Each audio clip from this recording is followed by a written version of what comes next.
Hello बच्चों, चलिए इस क्वेश्चन को सॉल्व करते हैं। क्वेश्चन कह रहा है in the Dumas method for the estimation of nitrogen 0.0237 gram of an organic compound gave 2.21 milliliter of nitrogen at 754.32 mm of Hg pressure at 18 degrees Celsius. Aqueous tension at 18 degrees Celsius is 15.4 mm of Hg. Therefore, the percentage of nitrogen in the compound is options हैं 20.67%, 10.6%, 11.2%, 13.9%। तो कौन सा option correct होगा, चलिए देखते हैं। इसमें जो की कॉन्सेप्ट यूज होगा, की concept used will be ideal gas equation in ideal gas equation in Dumas method. Dumas method और हमारा ये जो आइडियल गैस इक्वेशन होता है वो होता है PV इक्वल्स टू nRT, जहाँ पे P प्रेशर है, V वॉल्यूम है, N is the number of mole of gas and R is the universal gas constant and T is the temperature. तो यहाँ पे जो कहा जा रहा है कि नाइट्रोजन उस कंपाउंड में कितना है, तो यहाँ पे तो नंबर ऑफ मोल्स कांस्टेंट रहने वाले हैं, यानी कि N1 इक्वल्स टू N2। दो सिचुएशन लेते हैं तो उसमें N मान लेते हैं कांस्टेंट है, तो इसके अकॉर्डिंगली इक्वेशन क्या आएगा, P1V1 bye T1 equals to P2V2 bye T2।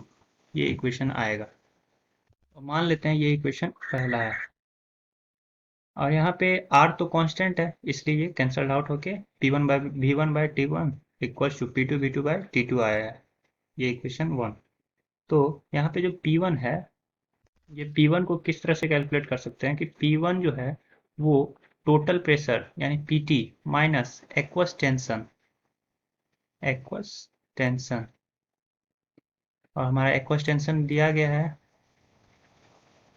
वो है, और यहाँ पे टोटल प्रेशर दिया गया है वो है 754.32 mm of Hg minus aqueous tension है 15.4 mm of Hg।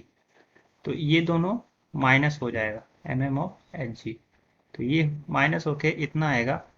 We will get the value of P1 as 738.92 mm of Hg। ये आ गया हमारा P1 और यहाँ पे T1 वैल्यू जो है वो है 18 डिग्री सेल्सियस। इसे अगर केल्विन में चेंज करेंगे तो ये क्या हो जाएगा, 18 प्लस 273 केल्विन। तो ये हो जाएगा 291 केल्विन। T1 का वैल्यू आ गया, यानी P1 और T1 को पता चल गया। और V1 वैल्यू जो दिया गया है यहाँ पे वो है 2.21 ml।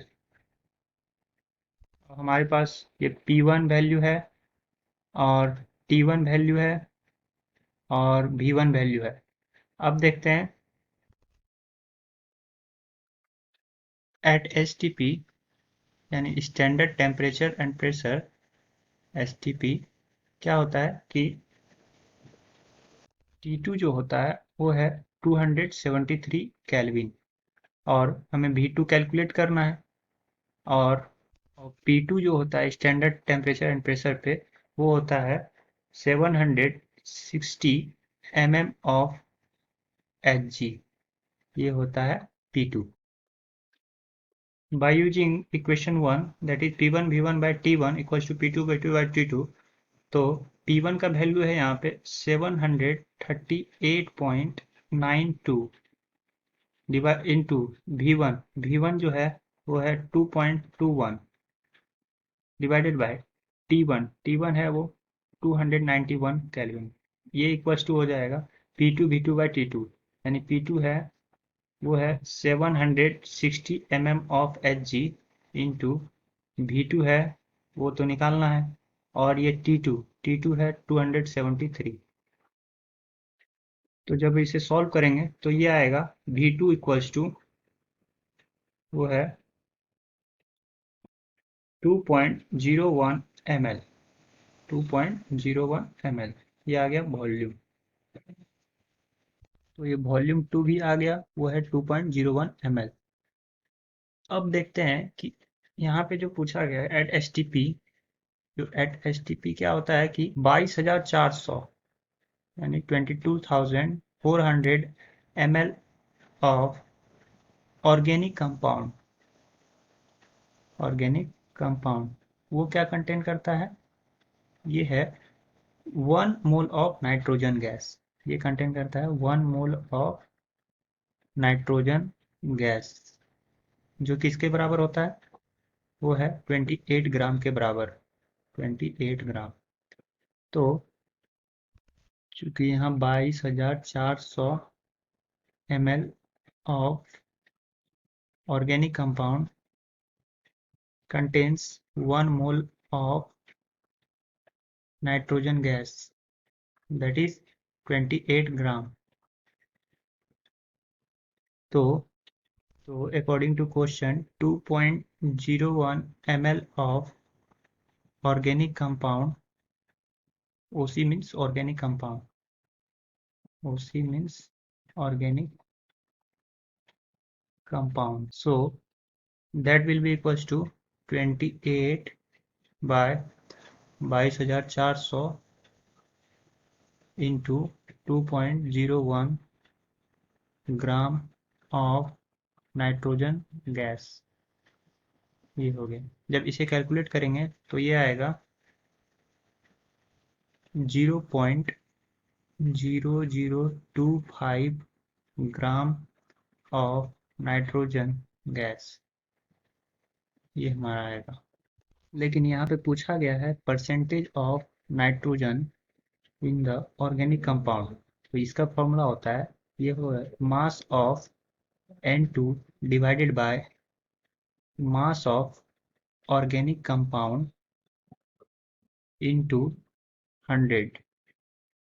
तो ये आ जाएगा, ये तो मास ऑफ ऑर्गेनिक कंपाउंड वो आया था 0 point, mass of nitrogen 0.0025 divided by, और टोटल मास तो दिया गया है वो है 0 point, that is 0.0237 gram organic compound. तो यहाँ पे लिखेंगे 0.0237 इंटू 100। तो जब इसे सॉल्व करेंगे तो ये आएगा 10.55%, दैट इज नियर अबाउट 10.6%। तो ये 10.6% के बराबर आएगा, यानी कि जो ऑप्शन हमारा आएगा करेक्ट वो है option B. So I hope this is clear to you, thank you.